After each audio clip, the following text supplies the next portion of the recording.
아볼로가 고린도에 있는 동안 바울은 윗지방을 거쳐서 에베소에 도착했습니다. 거기서 그는 몇몇 제자들을 만났습니다. 바울이 그들에게 여러분은 믿을 때 성령을 받았습니까? 라고 물었습니다. 그들이 대답했습니다. 아니요, 우리는 성령이 있다는 사실도 듣지 못했습니다. 그래서 바울이 물었습니다. 그렇다면 여러분은 어떤 침례를 받았습니까? 그들이 대답했습니다. 요한의 침례입니다. 바울이 말했습니다. 요한의 침례는 회개의 침례입니다. 그는 백성들에게 자기 뒤에 오실 분을 믿으라고 했는데 그분이 바로 예수입니다. 그들은 이 말을 듣고 곧바로 주 예수의 이름으로 침례를 받았습니다. 바울이 그들에게 손을 얹자 성령이 그들에게 내려 그들이 방언으로 말하며 예언하게 됐습니다. 그들은 모두 12사람 정도였습니다. 바울이 회당으로 들어가 석 달 동안 담대하게 말하며 하나님 나라에 대해 강론하고 설득했는데 그 가운데 몇 사람은 마음이 완고해져 믿기를 거부하고 공공연하게 그 가르침을 비방했습니다. 그래서 바울이 그들을 떠나 제자들을 따로 데려다 두란노 서원에서 날마다 가르쳤습니다.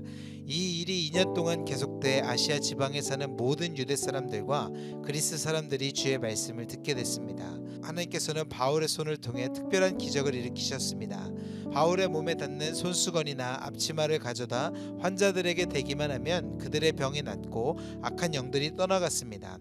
사방을 돌아다니며 귀신을 쫓아내는 유대 사람들 가운데 어떤 이들도 주 예수의 이름으로 악한 영들을 쫓아내려고 했습니다. 그들은 바울이 전파하는 예수를 힘입어 내가 너에게 명령한다 라고 말했습니다. 유대 사람 대제사장 스게와의 7 아들들도 이런 일을 했습니다. 그러자 그 악한 영이 그들에게 대답했습니다. 내가 예수를 알고 바울도 안다. 그런데 너희는 누구냐? 그러고는 그 악한 영에 빠진 사람이 그들에게 달려들어 그들 전부를 힘으로 눌러 이겼습니다. 그러자 그들이 발가벗긴 채 피를 흘리며 집 밖으로 도망쳐 나왔습니다.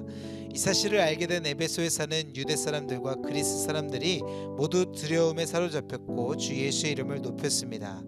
믿게 된 사람들이 많이 나와 자신의 악한 행위들을 고백하고 공개했습니다. 마술을 하던 많은 사람들이 그 책을 모아다 사람들이 보는 앞에서 태워버렸습니다. 그들이 그 마술책들의 값을 매겨보니 모두 5만 드라크마 정도가 됐습니다. 이렇게 해서 주의 말씀을 점점 힘있게 퍼져나갔습니다.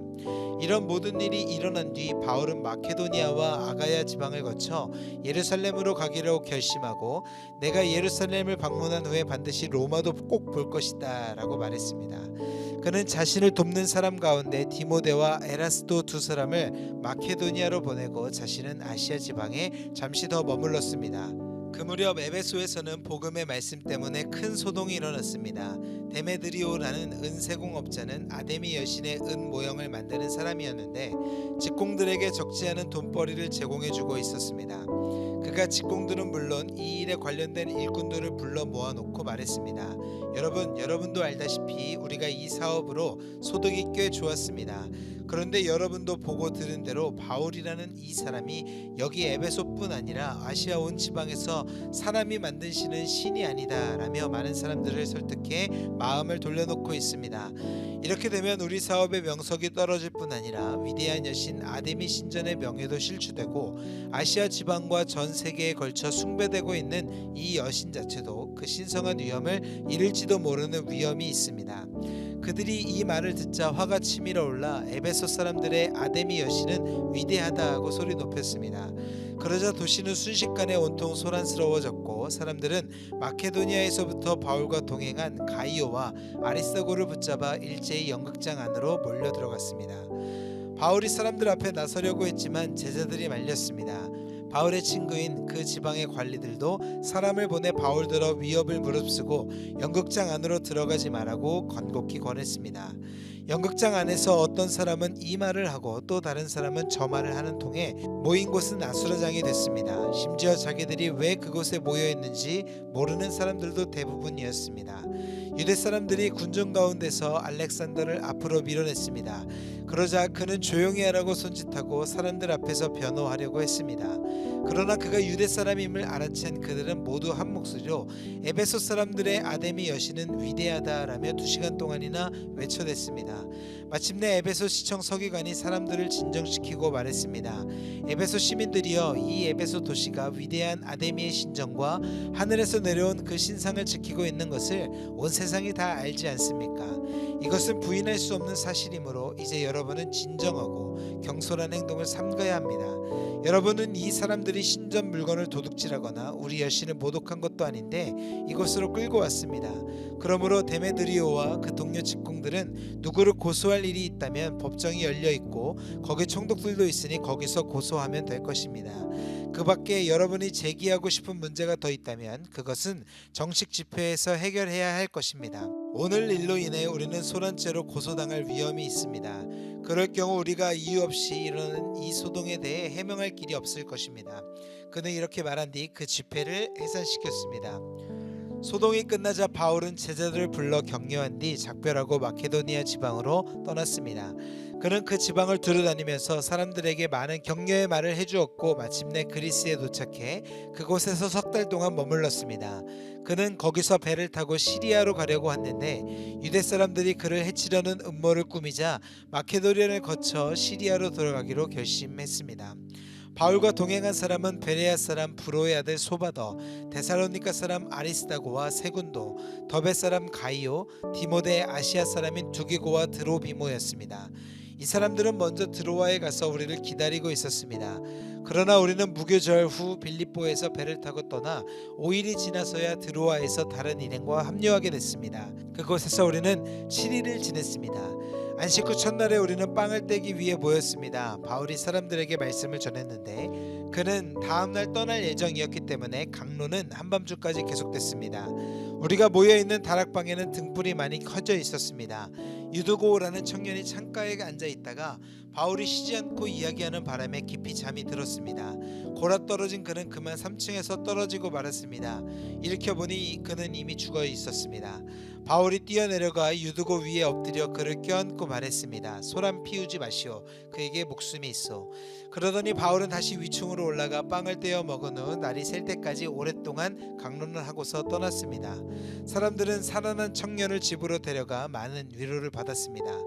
우리는 먼저 출발해 배를 타고 아소로 가서 그곳에서 바울을 태울 예정이었습니다. 그가 거기까지 걸어가기로 했기 때문에 미리 약속해둔 것입니다. 우리는 아소에서 바울을 만나 그를 태우고 미둘레네로 갔습니다.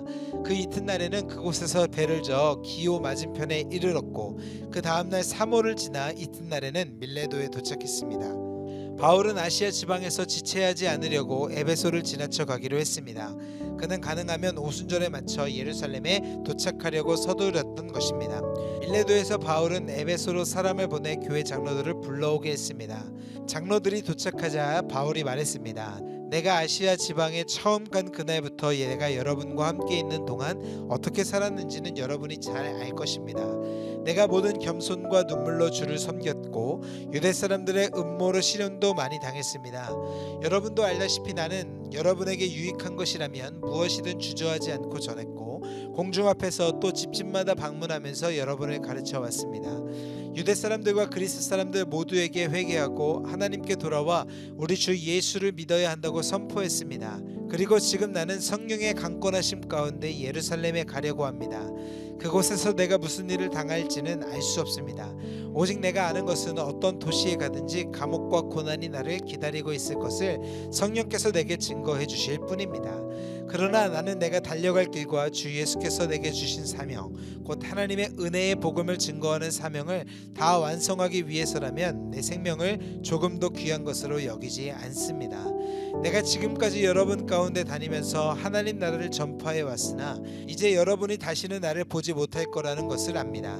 그래서 오늘 내가 여러분에게 분명히 선언하지만 여러분 가운데 누가 멸망에 빠진다 해도 그것은 내 책임이 아닙니다. 나는 하나님의 모든 뜻을 주저함 없이 여러분에게 전파했기 때문입니다.